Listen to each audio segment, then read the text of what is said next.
Ce dimanche 10 août 1969, Biesheim est en effervescence. Dans quelques instants, les communes de Biesheim et du Mas d'Agenais dans le Lot-et-Garonne signeront ensemble le premier serment de jumelage, le premier dans le Haut-Rhin.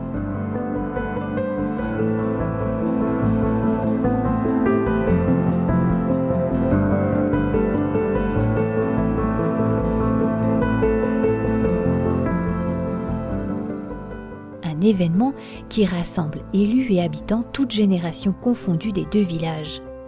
Les maires François Hugues et Norbert Tessier s'apprêtent à lier le destin de leurs deux communes, un lien qui a débuté alors 30 ans plus tôt, avec la Seconde Guerre mondiale.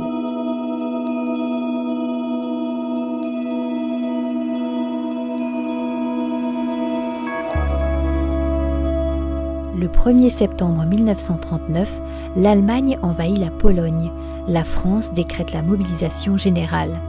Dès ce jour, pour préserver les civils en cas de guerre et d'occupation, et pour laisser le champ libre au mouvement des troupes, un plan d'évacuation des habitants en avant de la ligne Maginot est mis en place.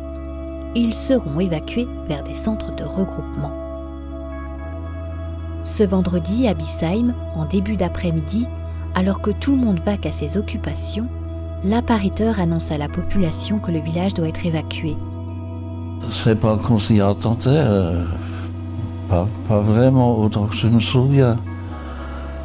Mais quand l'appariteur, dans l'après-midi, a émis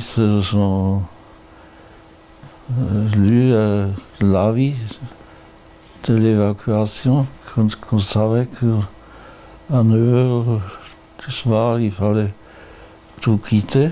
Il fallait emmener 25 kilos de bagages et puis il fallait que le village soit habité.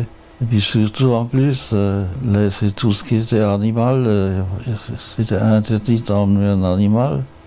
Alors dans mon cartable, je portais une miche de pain, une tablette de chocolat et puis une boîte de fromage vacherie. Alors les chevaux bien nourris qui tiraient une remorque, alors on était 4 personnes de ma famille et plus 7 personnes du voisinage. Et puis on allait donc vers Amerschwir. Et moi j'aimais beaucoup le chien qu'on avait. On était en première étape à Amerschwir. J'étais bien ami avec le boucher qui habitait vis-à-vis. Comme il m'aimait bien, j'ai pensé pouvoir lui demander pour aller chercher mon chien. Et arrivé au village, après quelques jours, c'était lugubre voir ce vide et puis il y avait des animaux qui se parlaient par-ci, par-là. Et puis après dans le train, c'était pas facile. Quand on a été évacué vers le Lot-et-Garonne, d'ailleurs on ne savait pas où nous allions, absolument pas. Et puis le train il a pris des directions on ne pouvait pas deviner où va nous emmener. Et puis, comme on était très nombreux dans le wagon à Bestio, il y a des gens que ça gênait, que j'avais mon chien. Alors, bien sûr, on était embêtés. Hein. Surtout, ma maman n'était pas très contente. Hein. Je ne sais pas combien de personnes qu'on était dedans, et puis hop là, on m'a fermé la porte. Et puis départ. Alors, à un moment donné, on s'est arrêté, et puis une religieuse qui a passé, elle m'a donné un sucre et du schnapps de sucre pour me mettre un peu de nouveau. C'était la première aventure de partir au trek, parce qu'avant le train, on n'a pas connu. Hein. J'étais peut-être une fois avec maman à Colmar, et c'était tout. Hein. Je me rappelle de tout, hein, avec ma maman. J'étais seule avec ma maman. Papa était militaire. Alors on était seuls et maman est tombée malade entre-temps dans le wagon. Il s'est arrêté de temps en temps dans une gare où on reçoit du café. On a roulé plusieurs heures. Il a arrêté n'importe où pour sortir, pour faire pipi. Et les hommes ont fait dans le wagon. Ils ont ôté par terre pour faire pipi là-dedans pour les enfants comme ça, c'est ça?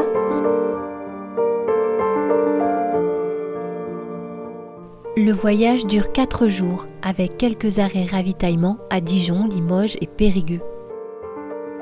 Après un long et fatigant trajet, pour beaucoup d'Alsaciens, c'est le premier contact avec une autre province française.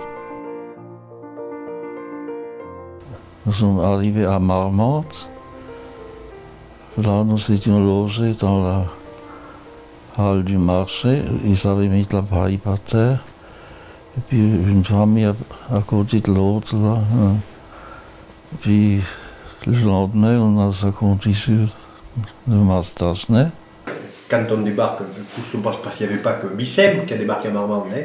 Puis ils ont débarqué tous en Lot-et-Garonne, et depuis Agen, ils ont dirigé vers les communes qui étaient capables d'héberger, c'est-à-dire des maisons vides. Et voilà, mais 636 personnes, il faut les accueillir. Non, mais c'est vrai qu'on n'avertit pas ça une semaine à l'avance, quoi. Il faut quand même s'imaginer que, admettons, on se place ici à Bissheim, 2500 habitants, on vous prévient peu de temps avant que vous allez doubler la population et qu'il va falloir loger tout ce beau monde, le nourrir. On peut s'imaginer la catastrophe que ça peut représenter. Je les ai vus débarquer du camion. C'était un camion de la guerre de 14. Et on savait qu'ils étaient alsaciens, qu'ils étaient réfugiés de la guerre, quoi. Ils ne pouvaient pas rester là-bas. Que je regardais les filles qui étaient charmantes. Alors on était donc avisés par, je crois que c'était le curé, pour nous héberger. Alors on était hébergés à côté de la poste, presque en face de la mairie.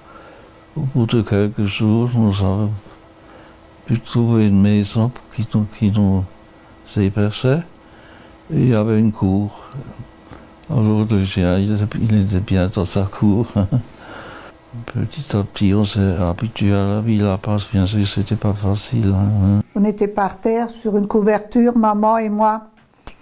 On attendait que quelqu'un nous ramassait, mais personne n'a voulu une maman malade et avec petite fille. Alors on était installés, on avait une chambre. Chez chambre, on a eu une chambre pour nous deux, un lit et une chaise, je crois, c'était tout qu'on avait dedans. On était là-bas quelques jours, alors maman est tombée malade. Ils sont mis à l'hôpital à Marmande, on n'a plus rien à faire, alors elle est décédée. Le 13 décembre déjà. Maman était enterrée au Mas, et après, dans quelques années, elle est revenue à Bissheim.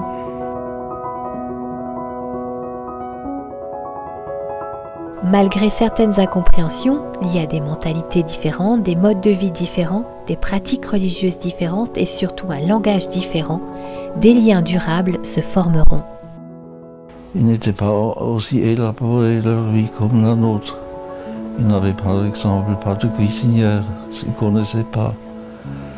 Il n'y avait que la cheminée là-bas.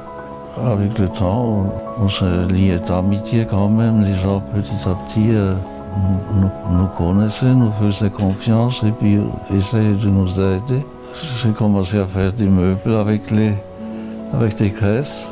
J'ai trouvé une plaque de tôle et des briques. Et avec ça, j'ai fabriqué une cuisinière.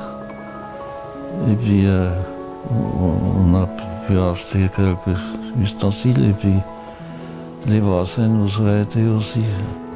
Dans l'hiver 39-40, il y avait une fois l'inondation. Alors les fermiers mettaient le bétail, je croyais un peu dans les granges, un étage. Et puis eux, ils venaient faire avec les parcs des courses en ville. C'était quelque chose de tout à fait normal chez eux, que la Garonne a déporté. Il n'y a pas eu de panique, pas de pompiers, rien du tout. C'était comme ça. Au départ, on mangeait comme tout le monde à la halle du marché. Et puis il y avait souvent que beaucoup de sardines et beaucoup de tomates. On s'amusait avec peu de choses. Avec une écueilleuse, un hameçon et puis un bout de fil pour la pêche.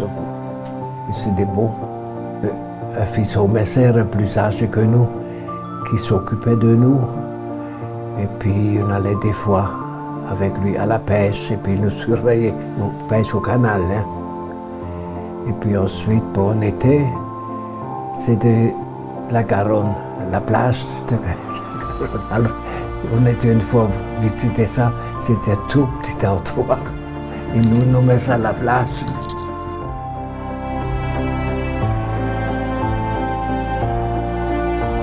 L'adaptation à ce nouvel environnement se fait assez vite pour les gens du village. L'usage du dialecte éveille la méfiance puis la curiosité des Massais. Et les Alsaciens seront vite surnommés les Yaya. Les adultes, il n'y en a aucun quasiment qui parlait un mot de français puisqu'ils sont tous nés à l'époque allemande. Et en plus de ça, c'était un peu assimilé à l'Allemagne, ce qui fait que la situation était un peu scabreuse, c'était un peu tendu quand même.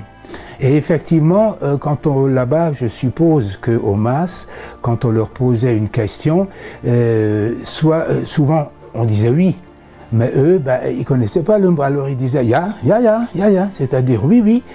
Et là, c'était rapide, hein. Vous êtes vite catalogués, on les appelait les yaya. La vie des évacués s'organise aux masses. L'effort de chacun contribue à soulager l'angoisse devant l'inconnu. On apprend à mieux se connaître et des liens, des rencontres se tissent. Ça s'est relativement vite décanté, chacun y a mis la bonne volonté, chacun a appris de l'autre et en définitif, ça s'est super bien passé, la preuve, depuis. Hein, il y a quand même eu, il n'y a pas eu que des malheureux, hein, puisque moi-même je fais partie un petit peu du résultat de cet exode, puisque ma mère a rencontré donc mon père justement au MAS. Mon père était tout simplement militaire sur la base aérienne d'Agen. Donc il a fait son service militaire là-bas. Mes parents se sont rencontrés comme ça. Ils étaient très jeunes, hein, ils étaient très jeunes. Et voilà, donc c'est pas plus compliqué. Et il est sûr que s'ils ne s'étaient pas rencontrés, soit je ne serais pas là, soit je ne serais pas du tout le même. Le 15 juin 1940, les Allemands franchissent le Rhin en Alsace. Dès juillet 1940, les Alsaciens sont encouragés à rentrer par les nazis. Les évacués de Biesheim revinrent du Mas d'Agenais le 21 septembre, accueillis par une fanfare et des drapeaux à croix gammée. L'Alsace est intégrée au territoire allemand du Pays de Bade. Tout était vide. Alors, mes parents avaient une ferme. Il n'y avait plus de paille, plus de foin, plus un morceau de bois, plus de table. Et le fourneau, enfin, la cuisinière était encore matasne. Il fallait tout recommencer à zéro. Oh, et puis l'école qui commençait, c'était auch une institut allemande, une Fräulein Berger. Durant l'occupation, bien des jeunes Bissémois seront incorporés de force dans la Wehrmacht, l'armée allemande. On les appellera des malgré nous. Le 20 janvier 1945, les armées américaines et françaises passent à l'offensive sur la poche de Colmar. Après 3 semaines de combats acharnés, l'ennemi est chassé d'Alsace. À Biesheim, dans la nuit du 1er au 2 février 1945, les tirs d'artillerie se font entendre et au petit matin, le village offre un spectacle de désolation. Bien des maisons sont détruites et à nouveau, plusieurs familles bissémoises ont dû être évacuées, mais cette fois-ci à Ribeauvillé. À Biesheim, tout reste à reconstruire.